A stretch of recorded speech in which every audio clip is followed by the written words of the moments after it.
নমস্কাৰ বাইদেউসকল, এই ভিডিঅ'ৰ জৰিয়তে আপোনালোকে PMMVUI ছফ্ট এপ আৰু ফেচ অথেণ্টিকেশ্যন এপ কেনেকৈ নিজৰ মোবাইলত ডাউনলোড কৰিব সেই সম্পৰ্কে দেখুওৱা হৈছে। গতিকে ভিডিঅ'টো প্ৰথমৰ পৰা শেষলৈকে স্কিপ নকৰাকৈ আপোনালোকে চাই থাকিব আৰু যদি উপকৃত হৈছোঁ বুলি ভাবে তেনেহ'লে লাইক শ্বেয়াৰ কৰিব আৰু মোৰ চেনেলটো ছাবস্ক্ৰাইব কৰিব।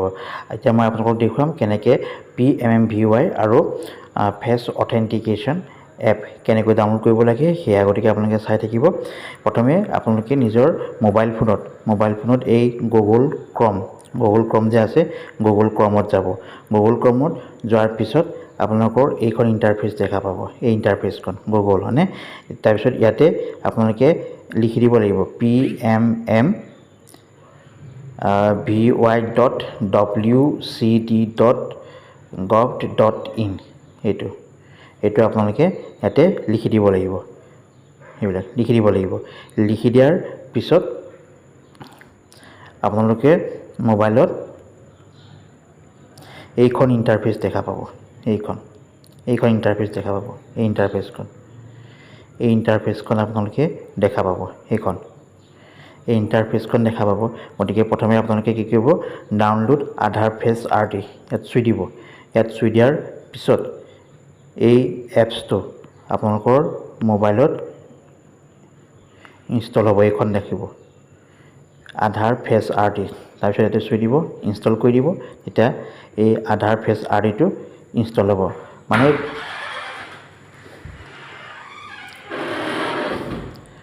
প্ৰথমে আপোনালোকে নিজৰ মোবাইলত আধাৰ ফেচ RDটো ইনষ্টল কৰি ল'ব লাগিব।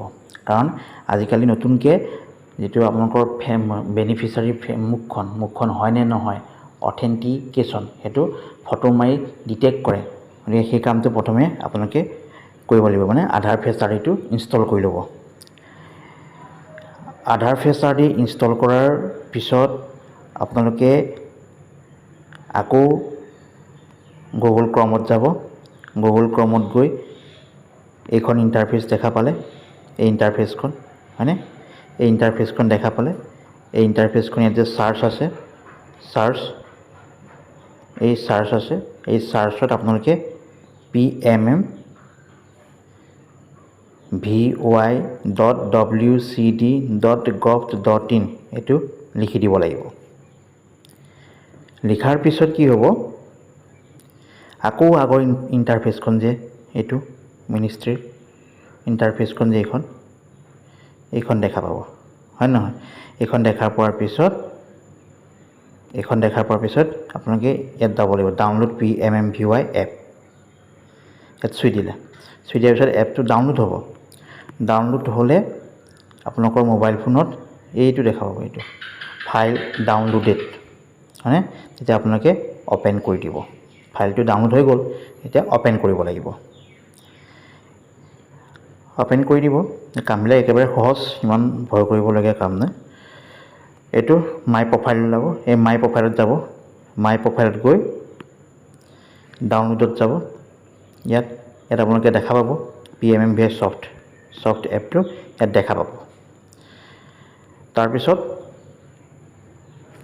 PMMVUI ছফ্ট এইটো APK ইয়াত দেখা পাব। ইয়াত চুই দিব লাগিব। চুই দিয়াৰ পিছত এইটো দেখিব, এইখন মাই ফাইলছত For your security, your phone currently is not allowed to install unknown apps from this source. You can change this in setting. এই ছেটিঙত চুব লাগিব। ছেটিঙত চুই দিয়াৰ পিছত এয়া দেখা পাব অল ফাইল এক্সেছ, এইটো দেখা পাব। এইখন ইয়াতে allow access to manage all file, ইয়াত চুই দিব লাগিব। প্ৰথমে আপোনালোকৰ এইখন দেখাব, এইটো ইয়াত যে চুই দিব। চুই দিয়াৰ লগে লগে এই এনেকুৱা গ্ৰীণ হৈ যাব। এইটো গ্ৰীণ হৈ যাব, বুজিছে, গ্ৰীণ হৈ যাব। তাৰপিছত আপোনালোকে এইটো কাম কৰিব লাগিব, ষ্টেপ বাই ষ্টেপ কামবিলাক। এইটো do you want to install this app, এইটো ইনষ্টল কৰি দিব লাগিব। এই কেঞ্চেল কৰিব নালাগে। ইনষ্টল কৰি দিয়াৰ পিছত এনেকৈ দেখা পাব এইখন ইণ্টাৰফেচ নিজৰ মোবাইল ফোনত। এপ ইনষ্টলড, অ'পেন নহয়, ডান। ডান কৰি দিলে। ডান কৰি দিয়াৰ পিছত আপোনালোকৰ PMMVY Soft এপটো মোবাইলত ইনষ্টল হৈ গ'ল। ইনষ্টল হোৱাৰ পিছত আপোনালোকে নিজৰ মোবাইল ফোনত এইটো PMMVY Soft এপটো তেনেকৈ চুই দিব। চুই দিয়াৰ পিছত এইখন ইণ্টাৰফেচ দেখা পাব। এই ইণ্টাৰফেচখন দেখা পাব। এইখন এই ইণ্টাৰফেচখন দেখাৰ পিছত নিজৰ লগইন আইডি এইটো ইউজাৰ আইডি আৰু পাছৱৰ্ড মাৰি এইটো লগইন কৰিব লাগিব। লগইন কৰাৰ লগে লগে এইটো হয়নে লগইন কৰিলে এনেকৈ লগইন কৰাৰ লগে লগে আপোনালোকৰ লগইনৰ কামটো হৈ গ'ল। ইয়াৰ পিছত আপোনালোকৰ যে এইটো ভেৰিফাই কৰিব লাগিব।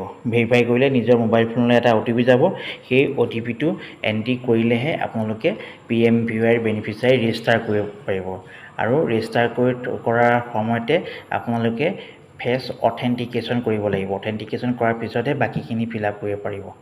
আপোনালোকে লগইন কৰাৰ পিছত এই ইণ্টাৰফেচখন দেখা পাব। এই ইণ্টাৰফেচখন দেখা পাব। ইণ্টাৰফেচ দেখাৰ পিছত বেনিফিচিয়াৰী ৰেজিষ্ট্ৰেশ্যনত যাব। বেনিফিচিয়াৰী ৰেজিষ্ট্ৰেশ্যনত গৈ এইখন দেখা পাব। প্ৰথমে এইটো applying for first child, second child এনেকৈ আছে। যিটো হয় ফাৰ্ষ্ট হ'লে ইয়াত চুই দিব, ছেকেণ্ড হ'লে ইয়াত চুই দিব। তাৰপৰা এইখিনি চুই দিব। Does the beneficiary have Aadhaar card ইয়াত চুই দিলে। তাৰপিছত ইয়াত চুই দিলে। ইয়াত চুই দিয়াৰ পিছত ইয়াত নামটো লিখিব। নামটো লিখাৰ পিছত ইয়াতে আধাৰ নাম্বাৰ লিখিলে। এয়া লিখাৰ পিছত এই ফেচ অথেণ্টিকেশ্যন যাব লাগিব। ফেচ অথেণ্টিকেশ্যনত গ'লে আপোনালোকে এইখন দেখা পাব। এনেকুৱা ধৰণে যদি ফেচখন ডিটেক্ট কৰে, কেপচাৰ কৰে, তেনেহ'লে ইমেজ কেপচাৰ ছাকচেছফুলি প্ৰচেছিং দেখুৱাব।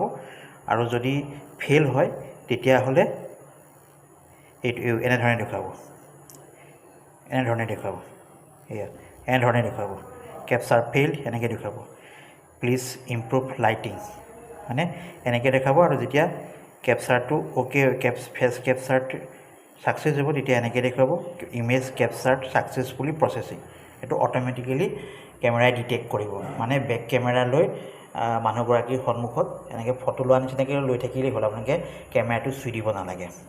আশা ৰাখিছোঁ এই ভিডিঅ'টো চাই আপোনালোকে কিছু উপকৃত হৈছে। গতিকে মোৰ চেনেলটো লাইক, শ্বেয়াৰ আৰু ছাবস্ক্ৰাইব কৰি দিব, যাতে মই নতুন নতুন ভিডিঅ' বনাবলৈ প্ৰেৰণা লাভ কৰোঁ।